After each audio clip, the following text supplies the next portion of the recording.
Therefore, it is better to write down or record whatever payment you have made. इसलिए जो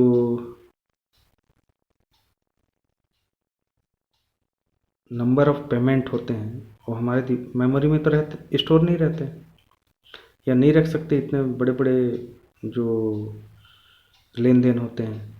तो इसलिए हमें क्या करना चाहिए कि उसका एक रिकॉर्ड बनाएं। रिकॉर्ड करने से क्या होता है, हमारे मेमोरी में भी आ जाएगा जब हम रजिस्टर को देखेंगे तो, है ना। Further it is advisable to obtain receipt और bill for the payment you have made. और ये भी याद रखिएगा, अगर आप किसी को पेमेंट देते हैं तो उसका क्या क्या ले लें, रिसिप्ट ले लें, ठीक है ना। या तो किसी से पेमेंट लेते हैं तो उसका क्या दें, एक्नॉलेजमेंट दें। तो अगर बिल देंगे, रिसिप्ट रखेंगे तो उससे क्या होगा, आपके पास एक एविडेंस रहेगा और उस एविडेंस की क्या कर सकते हैं आप, प्रॉपर एंट्री करेंगे। तो कोई भी जो इंफॉर्मेशन है आप अर्ली सुन तो ऑब्टेन कर लेंगे, और दूसरा चीज़ आप जो भी रिकॉर्ड बनाएंगे वो क्या होगा, उसमें क्लैरिटी होगी, ठीक।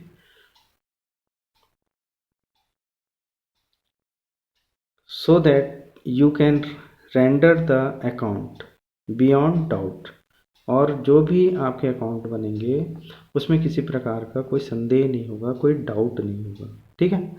The above example is a simple one, ठीक है। जो एग्जाम्पल जो अभी हमने ऊपर पढ़ा वो क्या था, ये भी एक सिंपल था 2000 वाला, कोई उतना बड़ा वो नहीं था कि मतलब हम उसको क्या नहीं कर सकें, टैली नहीं कर सकें, ठीक है ना। When you have one receipt of money, अगर आप ये चीज़ देखोगे कि आपको जैसे सैलरी आपको कितना मिल रही है, 10,000, 10,000 आपकी सैलरी मिल रही है, और आप पर डे इन्वेस्ट कर रहे हो कुछ ना कुछ कुछ ना कुछ कुछ ना कुछ कुछ ना कुछ, ठीक है।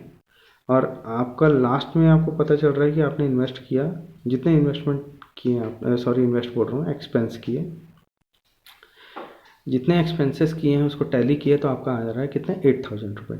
10,000 माइनस 8,000 रुपीज़ किए तो क्या हो गया, आपका 2,000 रुपीज़ बैलेंस बच रहा है। तो आपको अगर एक ही रिसिप्ट पूरे महीने का तैयार हो जाए तो क्या होगा, आपके लिए प्लस होगा कि मेरे को इस महीने इतनी सैलरी मिली और एक्सपेंसेस इतने हो गए करके, तो इसके लिए प्लस पॉइंट है ना। तो वैसे ही अगर मान लीजिए हर मंथ का आपको पता रहेगा तो पूरे ईयर का आप बता सकते हैं कि आपको सैलरी कितनी मिल रही है। मान लीजिए आपको पर जो मंथ सैलरी मिल रही है वो 10,000 की मिल रही है, और 12th मंथ में कितना हो गया, 1,20,000 हो गया, ठीक है। माइनस आप हर महीना कितना बचा रहे हैं, 8,000, मतलब आप एक्सपेंस कर रहे हैं तो बचेगा कितना, 2,000 बच रहा है। 2,000 अगर आपका बच रहा है तो आप एवरेज पता कर सकते हैं कि आपको कितना बच रहा है, 24,000 बच जा रहे हैं करके, ठीक है ना।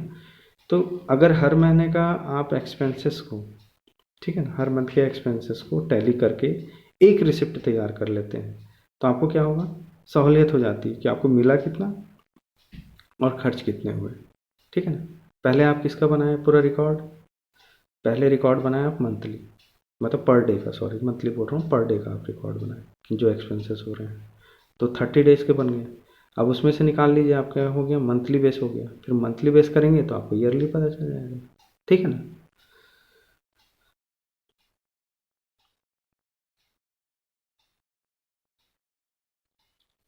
₹2,000 and number of payment, but the case of business is different. ये तो घर का चीज़ था, आप होम एक्सपेंसेस थे तो एक बार चल जाता है, बट यही बिजनेसमैन लोग का जो हो रहा था, बिजनेसमैन को आप देखे होंगे डेली ट्रांजेक्शन होते हैं, डेली उनके क्या होते हैं, लेन देन बड़े बड़े अमाउंट के होते हैं, और नंबर ऑफ पेमेंट्स के मतलब वो डन करते हैं, है ना।